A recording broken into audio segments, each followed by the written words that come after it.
Hello guys, இன்னைக்கு நம்ம சேனல்ல என்ன ரெசிபி பார்க்க போறோம்னா ஒரு சூப்பரான இட்லி பொடி ரெசிபி தான் பார்க்க போறோம். அதுக்கு முன்னாடி சேனல் இன்னும் சப்ஸ்கிரைப் பண்ணலைன்னா சப்ஸ்கிரைப் பண்ணிக்கோங்க. வாங்க வீடியோக்குள்ள போகலாம். இன்னைக்கு நம்ம பார்க்க போற ரெசிபி என்னன்னா இட்லி பொடி தான். இதை வந்து மிளகாய் பொடின்னு சொல்லுவாங்க. இது வந்து பார்த்தீங்கன்னா நிறைய பேர் வீட்லயே செய்வாங்க. செய்யாதவங்க கடையில தான் வாங்கி சாப்பிடுவாங்க. இது வரைக்கும் நீங்க கடையில தான் வாங்கி சாப்பிட்டுட்டு இருக்கீங்கன்னா இந்த மாதிரி வீட்டில் செஞ்சு பாருங்க. அடிக்கடி செய்வீங்க. செய்யறதுமே ரொம்ப சிம்பிள் தான். அது மட்டும் இல்லாம இந்த இட்லி பொடி செஞ்சு வச்சுட்டீங்கன்னா இது இட்லி, தோசை, ரைஸ்னு எல்லாத்துக்கூடயுமே சூப்பரா இருக்கும். எது கூட நீங்க வச்சு சாப்பிட்டாலுமே அவ்வளோ டேஸ்டா இருக்கும். செய்யறதுமே ரொம்ப சிம்பிள் தான். வாங்க எப்படி செய்யறதுன்றத பார்க்கலாம். இதுக்கு ஃபர்ஸ்ட் 1/2 கப் அளவுக்கு உளுந்து எடுத்துக்கலாம். 1/2 கப்ன்றது நான் 50 கிராம் அளவுக்கு எடுத்திருக்கேன். அதுக்கப்புறம் 1/4 கப் அளவுக்கு கடலைப்பருப்பு எடுத்துக்கலாம். 1/4 கப்ன்றது 25 கிராம் அளவுக்கு எடுத்திருக்கேன். இப்போ 2 டேபிள் ஸ்பூன் அளவுக்கு நிலக்கடலையை தோல் உரிச்சிட்டு ஆட் பண்ணியிருக்கேன். அதுக்கப்புறம் 2 டேபிள் ஸ்பூன் அளவுக்கு பொட்டுக்கடலையை ஆட் பண்ணியிருக்கேன். இப்போ இதெல்லாமே ஆட் பண்ணிட்டு ஸ்டவ்ல வச்சுக்கோங்க. ஸ்டவ்ல வச்சுட்டு நல்லா ட்ரை ரோஸ்ட் பண்ணிக்கோங்க. இதெல்லாமே நல்லா பொன்னிறமா மாறி வரணும். ரொம்ப வந்து கருகுற அளவுக்கு வறுக்கக்கூடாது. லைட்டா அது வாசனை வந்து உங்களுக்கு செவந்து வரும்ல, அப்போ வந்து நீங்க ஸ்டவ் ஆஃப் பண்ணிக்கலாம். இப்போ உங்களுக்கு பார்த்தாலே போதும் நல்லா பொன்னிறமா ரோஸ்ட் ஆகி வந்துருச்சு. இப்போ இது இன்னொரு பிளேட்ல மாத்திட்டு நல்லா கம்ப்ளீட்டா ஆற வச்சிடலாம். இப்போ அதே பேன்லயே 2 டேபிள் ஸ்பூன் அளவுக்கு எள்ளு ஆட் பண்ணிக்கலாம். எள்ளு வந்து நீங்க வெள்ளை எள்ளு, கருப்பு எள்ளு எதுனாலும் ஆட் பண்ணிக்கலாம். இப்போ இதுக்கு வரமிளகாய் வந்து பாத்தீங்கன்னா ஒரு 8ல இருந்து 15 வரைக்கும் நீங்க ஆட் பண்ணிக்கலாம். இதுல நான் என்ன கேட்டகரினா காரம் ரொம்ப கம்மியா தான் சாப்பிடுவேன். அதனால தான் நான் வந்து ஒரு 9 மிளகாய் எடுத்திருக்கேன். உங்க வீட்டுல ரொம்ப சின்ன பசங்க இருக்காங்க,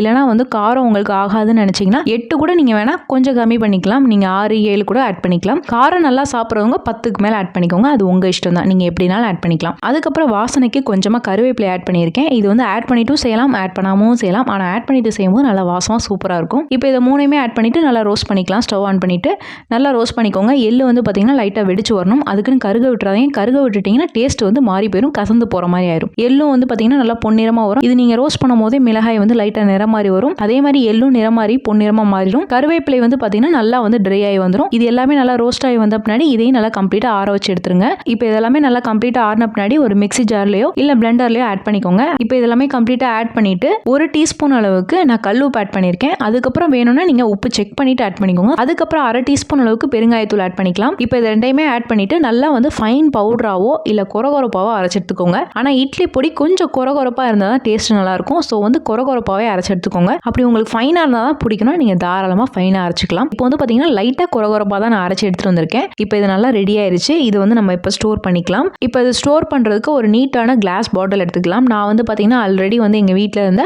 தேன் பாட்டில் தான் எடுத்திருக்கேன். அதை வந்து நல்லா வாஷ் பண்ணிவிட்டு நல்லா க்ளீனாக ரெடியாக எடுத்து வச்சுக்கோங்க.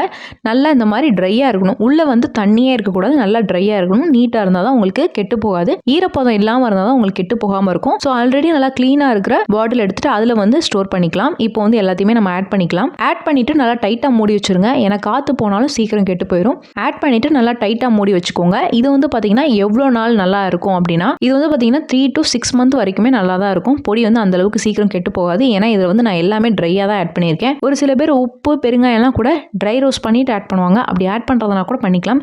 ஏன் அப்படின்னா உப்புல வந்து ஒரு சில நேரம் ஈரப்பதம் இருக்குன்னு சொல்லுவாங்க. ஸோ அப்படி நீங்கள் ஆட் பண்ணுறதுனாலும் பண்ணிக்கலாம். இது மோஸ்ட்லி வந்து 6 மாதம் வரைக்குமே கெட்டு போகாமல் இருக்கும்.